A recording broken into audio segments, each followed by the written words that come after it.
मराठी भाषेसंदर्भात आक्षेपार्ह स्टेटस ठेवल्यानं मोठा वाद झाल्याचं रायगडमध्ये समोर आलेलं आहे। रायगडच्या अलिबागमध्ये मनसैनिकांनी एका परप्रांतीय व्यापाऱ्याची कॉलर देखील पकडलेली आहे। मराठीबाबत अपशब्द बोलणार नाही असं म्हणत या व्यापाऱ्यानं माफी देखील मागितली आहे।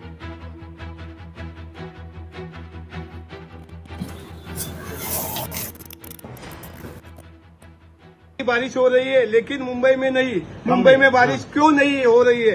रेन ने कहा कि मैं आया हूँ, पर उसने पूछा कि क्या मुझे मराठी आती है? म्हणजे तू अमितची टिंगल करतो।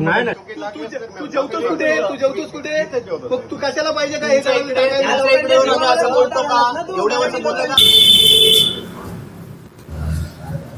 मारवाड्यांना समजायला पाहिजे की ज्या मातीत खाता, ज्या मातीत राहता, त्या मातीबद्दल तुम्हाला प्रेम पाहिजे। तुमच्या त्या भाषेबद्दल, मराठी भाषेबद्दल प्रेम आदर पाहिजे।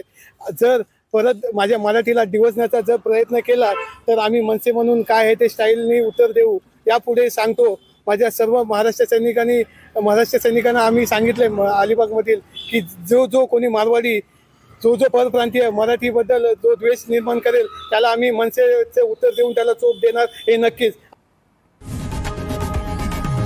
लोकशाही मराठी ऐका, पहा, जागरूक रहा।